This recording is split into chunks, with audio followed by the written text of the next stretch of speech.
பரியேசு எனும் பேர் கொண்ட அந்த மனுஷன் மாயவித்தைக்காரனாக இருந்தான், கள்ளத்தீர்க்கதரிசியாக இருந்தான். இவன் விவேகமுள்ள மனுஷனாகிய செர்கியு பவுல் எனும் அதிபதியுடனே கூட இருந்தான். அந்த அதிபதி பர்னபாவையும் சவுலையும் அழைப்பித்து அவர்களிடத்தில் தேவ வசனத்தை கேட்க ஆசையாயிருந்தான். இவனுக்கு ஒரு நல்ல ஆசைதான், தேவ வசனத்தை கேட்க ஆசையாயிருந்தான். மாயவித்தைக்காரன் எனும் அர்த்தம் கொண்ட பேரையுடைய அந்த எலிமா என்பவன் அதிபதியை விசுவாசத்தினின்று திருப்பும்படி வகை தேடி அவர்களோடு எதிர்த்து நின்றான். இந்த அதிபதிக்கு தேவ வசனத்தை கேட்கணும், தேவன் எல்லாம் சொல்லுகிறார், ரட்சிப்பை குறித்து கேட்கணும், சுவிசேஷத்தை கேட்கணும்னு ஆசை. அதனால பர்னபாவையும் பவுலையும் அழைத்து கேட்க ஆசையாக இருந்தான். அப்போ அவங்க அவங்களுக்கு அந்த அந்த அதிபதிக்கு எல்லா விஷயத்தையும் சொல்கிறாங்க. இயேசு கிறிஸ்து உன்னுடைய பாவங்களுக்காக மரித்தார், அவர் எப்படி உன்னுடைய பாவத்திலிருந்து உனக்கு விடுதலை கொடுக்குறார், எல்லாத்தையும் சொல்லிக் கொடுக்காங்க. அப்போது இவனுடைய மனது இயேசுவின் பக்கம் சாய்ந்திரக்கூடாது, சுவிசேஷத்தின் பக்கம் இந்த அதிபதியினுடைய மனது சாய்ந்திரக்கூடாது, இந்த விவேகியுடைய மனது சாய்ந்திரக்கூடாது என்று சொல்லி சவுலோடும் பர்னபாவோடும் எதிர்த்து கொண்டே இருக்கிறான். ஸ்தோத்திரம். அநேக விவேகிகளுடைய மனது உண்மையை தேடிக்கொண்டிருக்கிறது, அநேக விவேகிகளுடைய மனது சத்தியத்தை தேடிக்கொண்டிருக்கிறது.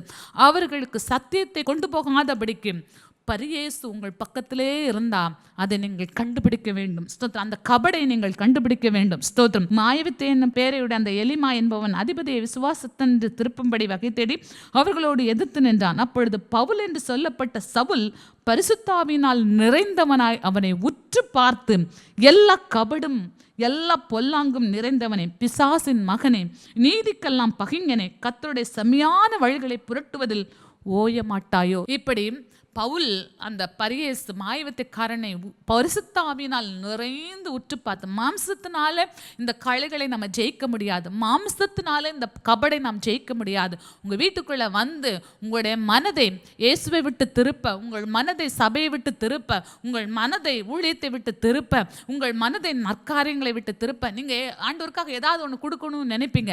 நீ எதுக்கு கொடுக்குற, அங்கே தான் நிறைய இருக்குதே, ஊழியக்காரங்களுக்கு ஏன் கொடுக்கணும் அப்படின்னு சொல்லி உங்களுடைய மனதை தேவனுக்கும் தேவனுக்கு அடுத்த காரியங்களிலும் திருப்புகிற அந்த பரியேசு உங்களை சுற்றி இருப்பார்கள் என்று சொன்னால், அந்த கபடு உங்களை சுற்றி இருக்கும் என்று சொன்னால், அந்த களை உங்களை சுற்றி இருக்கும் சொன்னால், நீங்கள் பரிசுத்தாவியினால் நிரம்பி பவுலை போல உற்று பார்த்து ஸ்தோத்திரம் பண்ணிக்கொண்டே மனசில் நீங்கள் பவுலை போல உற்று பார்த்து அவங்களை இப்படிலாம் சொல்ல தேவையில்லை. நியாய கேட்டின் மகனே, பிசாசின் மகனே, நீதிக்கெல்லாம் பகைங்கனே அப்படிலாம் சொல்ல தேவையில்லை. பரிசுத்தாவினால் நிரம்பி அவங்களை உற்று பார்த்து உங்கள் மனதுக்குள்ள பரிசுத்தாவினால் நிரம்பி ஜெபிப்பீர்கள்னு சொன்னா அவங்க உங்களை விட்டு போயிடுவாங்க. துதியின் கோட்டை ஆலயம் புதிய பேருந்து நிலையம் அருகில், திருநெல்வேலி 620007 தமிழ்நாடு, தென்னிந்தியா. இணையதள முகவரி www.fortopriceministries.org.